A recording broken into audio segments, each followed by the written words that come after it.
దురాత్మ సమూహముల యొక్క ప్రభావము కిందికి వెడలిపోతే యెహోవా పంపగా వచ్చినటువంటి యెహోవా ఈ లోకములో నిజమైన మానవుడిగా వచ్చాడు.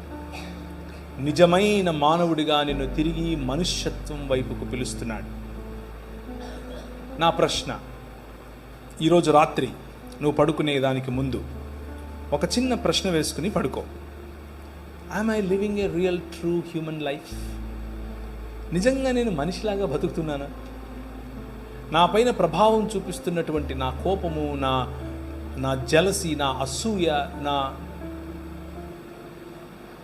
గర్వం ఎక్కడి నుంచి పశుప్రాయుడినైపోయేంతగా నేను ఎందుకు ఇలా అవుతున్నాను అని ఆలోచించు.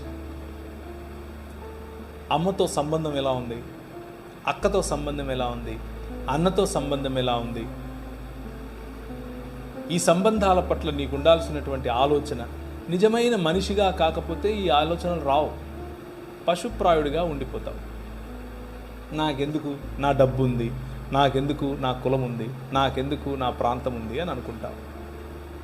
But you are calling my brother, my sister, నా సహోదరుడా, నా సహోదరి, నీ పిలుపు మనిషిగా బ్రతకటం. దాన్ని కోల్పోవటమే పాపం. Very simple.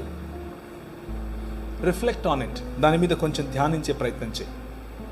కృపగలిగిన తండ్రి, ఈ రాత్రికాల సమయంలో నీవు నిర్మించినటువంటి నీ భవనం, నీవు నిర్మించినటువంటి నీ ఆలయంలో సింహాసనాసీనుడవై కూర్చున్నటువంటి నీవు, నీకు ప్రతినిధిగా బ్రతకాల్సినటువంటి మేము నీ అధికారాన్ని విడిచిపెట్టి స్వీయ అధికారం, స్వీయ రాజ్యం వైపుకు వెళ్ళినప్పుడు మమ్మును అంధకార సంబంధమైన దురాత్మ సమూహముల రాజ్యముల నుండి విడిపించి నీకు సొత్తుగా, నీ రాజ్యముగా, నీ కుటుంబముగా, నీ జత పనివారముగా చేసుకొనటానికి నిజమైన మానవుడిగా ఎదించినటువంటి యెహోవా పంపిన యెహోవా నీ ఎదుట సాగిలపడి నిన్ను మ్రొక్కుతున్నాం, నిన్ను ఘనపరుస్తున్నాం.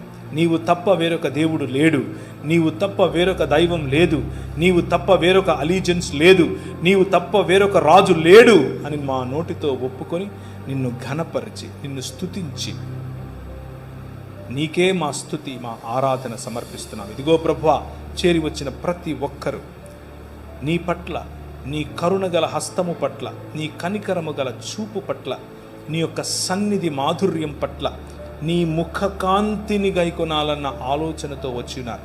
ప్రతి ఒక్కరిని తాకండి. ప్రతి ఒక్కరిని, వారికి కావలసిన స్వస్థత, వారికి కావలసిన ప్రభా సంబంధాలలో మార్పు, వారికి కావలసిన పరిపక్వత, వారికి ఇవ్వాల్సినటువంటి